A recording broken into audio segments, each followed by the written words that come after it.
Hi friends, welcome to our channel. ఈ రోజు నేను 2026లో తమిళ్ లాంగ్వేజ్ లో రిలీజ్ అయినటువంటి ఒక మంచి యాక్షన్ థ్రిల్లర్ డ్రామా మూవీ స్టోరీని ఎక్స్ప్లెయిన్ చేయబోతున్నాను. అదే మగుదం. ఇక టైం వేస్ట్ చేయకుండా స్టోరీలోకి వెళ్ళిపోదాం. Now let's start our video.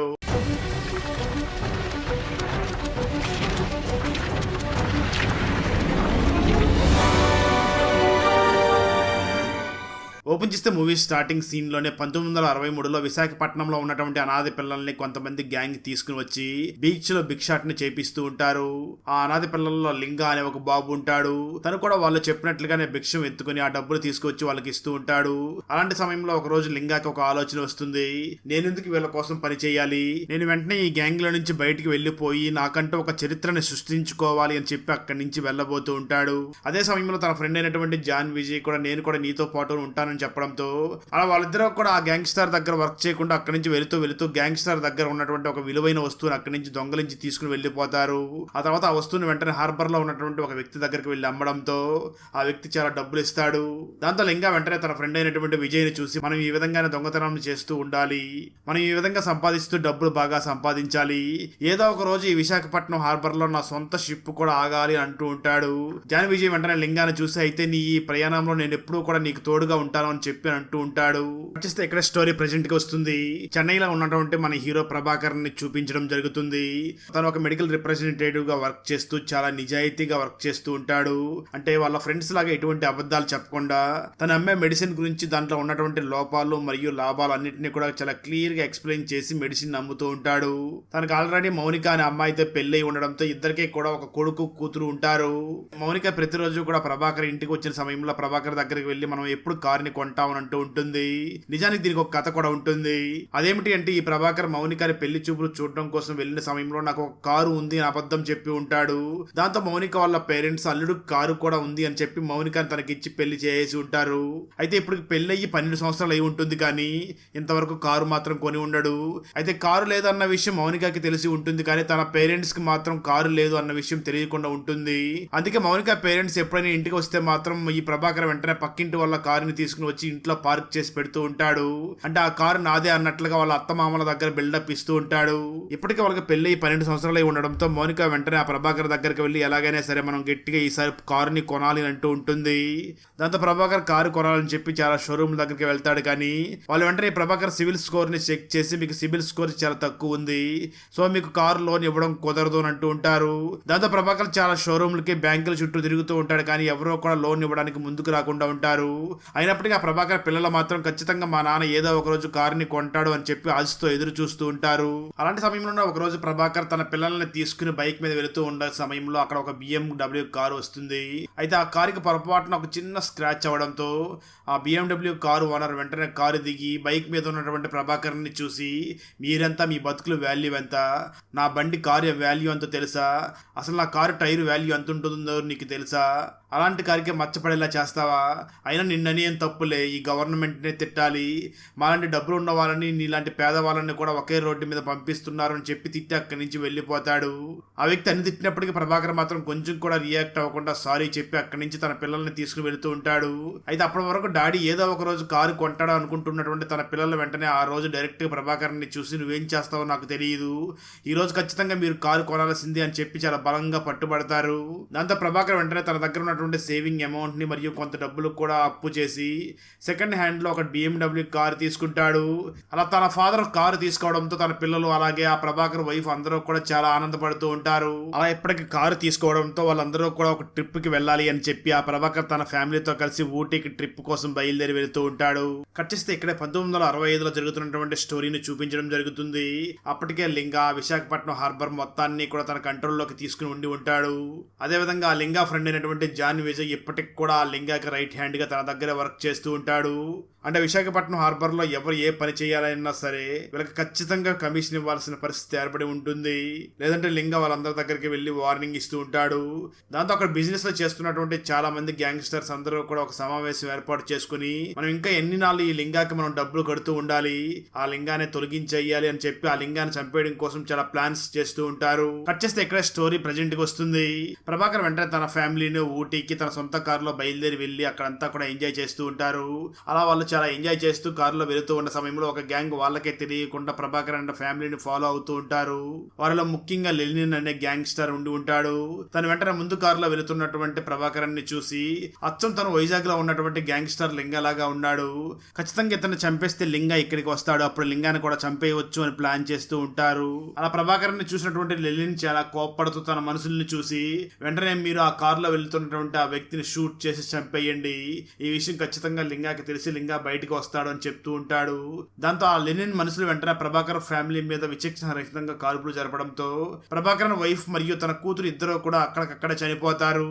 దాంతో తన కళ్ళ ముందే తన వైఫ్ మరియు తన కూతురు చనిపోవడంతో ఆ ప్రభాకర్ చాలా బాధపడుతూ ఉండగా అక్కడున్నటువంటి కొంతమంది ప్రజలు మాత్రం ఈ ప్రభాకర్ ఫ్యామిలీ మీద అటాక్ చేసిన వాళ్ళు వైజాగ్ లో ఉన్నటువంటి పెద్ద గ్యాంగ్స్టర్ అయినటువంటి లింగా మనుషులై ఉంటారు అనుకుంటూ ఉంటారు. ఆ లింగా పేరు వినగానే ప్రభాకరన్ చాలా కోపంతో రగిలిపోతూ ఉంటాడు. ఆ తర్వాత రోజు ప్రభాకరన్ వెంటనే తన వైఫ్ కి మరియు కూతురికి ఇద్దరికి కూడా సాంప్రదాయబద్ధంగా దహన సంస్కారాలన్నీ చేపిస్తూ ఉంటాడు. అప్పుడే అక్కడికి విశాఖపట్నంలో ఉన్నటువంటి గ్యాంగ్స్టర్ లింగా అక్కడికి రావడంతో ఈ ప్రభాకరన్ చాలా కోపంగా అక్కడికి వెళ్లి ఆ గ్యాంగ్స్టర్ లింగా కాలర పట్టుకుని ఈ విధంగా జరుగుతుందని భయపడి నీ దగ్గర నుంచి నేను దూరంగా బయటకు వెళ్లిపోయాను, నీ శత్రువులు ఖచ్చితంగా నా మీద అటాక్ చేస్తారని, నా జీవితాన్ని కూడా పాడు చేస్తారని ఎప్పుడో ముందే గ్రహించాను, అందుకే నీ దగ్గర నుంచి దూరంగా వెళ్లిపోయి 25 సంవత్సరాలుగా నీ నీడబడకుండా నేను బ్రతుకుతున్నాను, అయినా ఈ రోజు నేను ఊహించినట్లుగానే జరిగింది అని చాలా బాధపడుతూ ఉంటాడు. ఇక్కడే మనకు తెలిసేది ఏమిటి అంటే నిజానికి ప్రభాకరన్ మరెవరో కాదు, గ్యాంగ్స్టర్ అయినటువంటి లింగా కొడుకేం తెలుస్తుంది. దాంతో లింగా నా కొడుకు భార్యని మరియు కూతుర్ని చంపిన వాళ్ళు మాత్రం అసలు విడిచిపెట్టకూడదు, వాళ్ళు ఎక్కడ ఉన్నారో వెతకండి, వాళ్ళని చంపేయాలి అని చెప్పి వాళ్ళని చంపడం కోసం లింగా బయలుదేరి వెళ్తూ ఉంటాడు. అలాంటి సమయంలో లింగా బెస్ట్ ఫ్రెండ్ అయినటువంటి జాన్ విజయ్ వెంటనే ఆ ప్రభాకరన్ దగ్గరికి వెళ్లి మాట్లాడుతూ నువ్వు మీ నాన్నని చాలా తప్పుగా అర్థం చేసుకుంటున్నావు, మీ నాన్న చెడ్డవాడు కాదు, మీ నాన్న చాలా మంచివాడు అని చెప్పి ఆ లింగా స్టోరీని చెప్పడం మొదలు పెడతాడు. స్టోరీ గతానికి వెళ్తుంది. విశాఖపట్నంలో ఒక గ్యాంగ్స్టర్ దగ్గర 1980 ప్రాంతంలో లింగా మరియు తన ఫ్రెండ్స్ ఇద్దరు కూడా అక్కడ పనిచేస్తూ ఉంటారు. అయితే ఆ గ్యాంగ్స్టర్ విశాఖపట్నంలో ఉన్నటువంటి ఒక చేపల మార్కెట్ మొత్తాన్ని కూడా తన ఆధీనంలో పెట్టుకుని ఉండి ఉంటాడు. అక్కడ చాలా మంది మహిళలు చేపలు అమ్ముకుంటూ ఉండి ఉంటారు. అయితే ఆ గ్యాంగ్స్టర్ చేపల మార్కెట్ ముసుగులో అక్కడ చాలా ఇల్లీగల్ బిజినెస్ లో చేస్తూ డ్రగ్స్ సప్లై చేయడం, వెపన్స్ డీలింగ్ లాంటివి చేస్తూ ఉంటాడు. అయితే వీటి గురించి ఏది కూడా ఆ లింగాకి తెలియకుండా ఉండి ఉంటుంది. అయితే అక్కడ డౌట్ వచ్చి పోలీసులు ఎప్పుడు రైడ్ కి వచ్చి ఏదైనా దొరికినా సరే ఆ గ్యాంగ్స్టర్ వెంటనే లింగానే మరియు తన ఫ్రెండ్ ఇద్దరిని కూడా అందులో లొంగిపోమని చెప్తూ ఉంటాడు. దాంతో లింగా మరియు తన ఫ్రెండ్ ఇద్దరు కూడా వెళ్లి ఆ పోలీస్ స్టేషన్ లో లొంగిపోవడంతో గ్యాంగ్స్టర్ ఒక 3 రోజుల తర్వాత బెయిల్ ఇప్పించి వాళ్ళని విడిపిస్తూ ఉంటాడు. అంటే ఆ లింగా ఆ గ్యాంగ్స్టర్ కోసం చాలా నిస్వార్థంగా పనిచేస్తూ ఉండి ఉంటాడు. అలాంటి సమయంలోనే లింగా ఒకసారి అక్కడ వర్క్ చేస్తున్నటువంటి అంజలిని చూసి తనని ఇష్టపడి వెంటనే అంజలి దగ్గరికి వెళ్లి నేను నిన్ను ప్రేమిస్తున్నాను అని అంటాడు.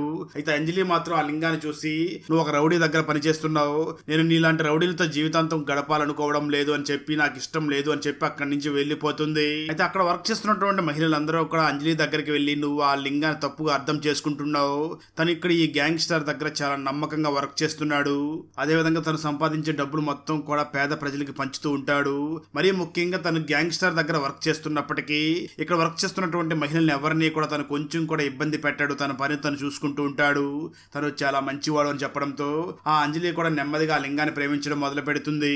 ఆ తర్వాత వాళ్ళిద్దరూ కూడా పెళ్లి చేసుకుంటారు. వాళ్ళకు ఒక బాబు జన్మిస్తాడు. ఆ బాబు ఈ ప్రభాకరన్ అయి ఉంటాడు. అలా వాళ్ళ జీవితం ఆనందంగా సాగిపోతూ ఉన్న సమయంలో అంజలి వెంటనే ఆ లింగాన్ని చూసి లింగా బాస్ అయినటువంటి ఆ గ్యాంగ్స్టర్ అక్కడ చేపల మార్కెట్ లో తను చేస్తున్నటువంటి ఇల్లీగల్ బిజినెస్ గురించి చాలా నీట్ గా ఎక్స్ప్లెయిన్ చేసి చెప్తుంది. అలా ఆ విషయం తెలుసుకున్నటువంటి లింగా అప్పటి నుంచి కూడా జైలుకి వెళ్లడం కూడా తగ్గించేస్తాడు. అదే విధంగా ఈ చేపల మార్కెట్ నుంచి ఎటువంటి దిగుమతులు ఎగుమతులు కూడా జరగడానికి వీల్లేదు, ఇక్కడ కేవలం చేపలు మాత్రమే అమ్మాలి అని అంటూ ఉంటాడు. దాంతో ఈ విషయం తెలుసుకున్నటువంటి ఆ గ్యాంగ్స్టర్ కూడా లింగా మీద కోపంతో రగిలిపోతూ ఉంటాడు. అలాంటి సమయంలో పోలీసులు మళ్ళీ అక్కడ రైడ్ చేసి లింగాన్ని అరెస్ట్ చేసి జైలుకి తీసుకుని వెళ్లిపోతారు. అయితే లింగా మాత్రం ఖచ్చితంగా 3 రోజుల్లో మా గ్యాంగ్స్టర్ ఇక్కడికి వచ్చి నిన్ను బెయిల్ ఇచ్చి తీసుకుని వెళ్తాడు కదా అనుకుంటూ ఉంటాడు. కానీ ఆ గ్యాంగ్స్టర్ మాత్రం లింగా తనకి వ్యతిరేకంగా తయారవుతూ ఉండడంతో తనకి బెయిల్ ఇవ్వకుండా తనని కొన్నాళ్ళ పాటు జైల్లోనే ఉంచేస్తాడు. ఆ తర్వాత గ్యాంగ్స్టర్ లింగా స్టేషన్ నుంచి రాకముందే అక్కడ ఉన్నటువంటి చేపల మార్కెట్ మొత్తాన్ని కూడా ఖాళీ చేయించాలి అని చెప్పి అక్కడ ఉన్న వాళ్ళందరినీ కూడా కొడుతూ ఖాళీ చేయిస్తూ ఉంటాడు. అయితే ఆ చేపల మార్కెట్లో చేపలు అమ్ముకునే మహిళలందరి తరపున అంజలి అక్కడ నిలబడి పోరాటం చేస్తూ ఉంటుంది. అయినప్పటికీ ఆ గ్యాంగ్స్టర్ మనుషులు మాత్రం అక్కడికి వచ్చి చాలా తీవ్రంగా వాళ్ళందరినీ కూడా కొడుతూ ఉంటారు. అలాంటి సమయంలో పోలీస్ స్టేషన్ లో ఉన్నటువంటి లింగాకి తన వైఫ్ అనేటువంటి అంజలి ఒక టేప్ రికార్డర్ లో వాయిస్ మెసేజ్ ని పంపిస్తూ ఉంటుంది. అందులో అంజలి ఈ విధంగా రికార్డ్ చేసి ఉండి ఉంటుంది.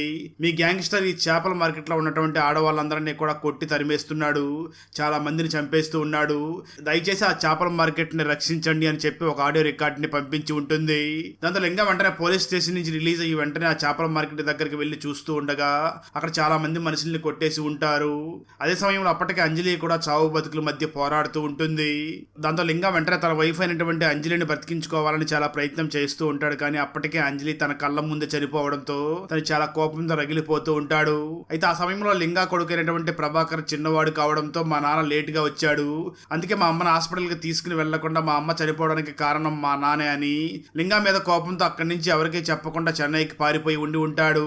అలా జరిగిందంతా కూడా జాన్ విజయ్ ఆ ప్రభాకరన్ దగ్గర చెప్తూ ఉంటాడు. అయితే ఈ విషయాలన్నీ విన్నప్పటికీ ఆ ప్రభాకరన్ మాత్రం వాటిని నమ్మకుండా ఉండడంతో జాన్ విజయ్ వెంటనే ప్రభాకరన్ వాళ్ళ అమ్మ చనిపోయే ముందు ఒక ఆడియో రికార్డ్ ని లింగాకి పంపించింది కదా, ఆ ఆడియో రికార్డ్ ని ప్రభాకరన్ కి వినిపిస్తాడు. అది విన్నటువంటి ప్రభాకరన్, ఇన్ని రోజులు కూడా నేను నాన్నని అపార్థం చేసుకున్నాను, మా నాన్న గ్యాంగ్స్టరే కావచ్చు, తను చాలా మంచివాడు, చాలా మందికి సహాయం చేస్తూ ఉన్నాడు అని చెప్పి చాలా బాధపడుతూ వెంటనే ఆ జాన్ విజయ్ ని చూసి ఇన్ని రోజులు ఈ నిజాన్ని నా దగ్గర ఎందుకు దాచిపెట్టారు అని అడుగుతూ ఉంటాడు.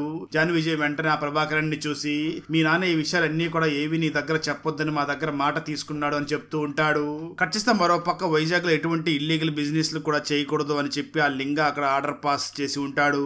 దాంతో చాలా మంది గ్యాంగ్స్టర్స్ ఎలాగైనా సరే మనకు అడ్డొస్తున్నటువంటి ఆ లింగాన్ని చంపేయాలి, తిరిగి మళ్ళీ మన బిజినెస్ లు యథావిధిగా చేసుకోవాలి అని ప్లాన్ చేసి వాళ్ళందరూ కూడా ఒక్కసారిగా లింగా మీద దాడి చేసి లింగాన్ని చంపేస్తారు. దాంతో ఆ విషయం తెలుసుకున్నటువంటి ప్రభాకరన్ వెంటనే తన తండ్రి చనిపోయాడు అని చెప్పి తను వెంటనే విశాఖపట్నం బయలుదేరి వెళ్ళగా అక్కడున్నటువంటి చాలా మంది ప్రజలు ఈ ప్రభాకరన్ ని చూసి నీ తండ్రి చాలా సంవత్సరాల పాటు మమ్మల్ని అందరినీ కూడా చాలా జాగ్రత్తగా చూసుకున్నాడు, ఇక్కడ ఎటువంటి ఇల్లీగల్ పనులు చేయకుండా చూసుకున్నాడు, సో ఇప్పుడు మీ తండ్రి చనిపోయాడు, మీ తండ్రి స్థానాన్ని నువ్వే తిరిగి కైవసం చేసుకోవాలి అని చెప్తూ ఉంటారు.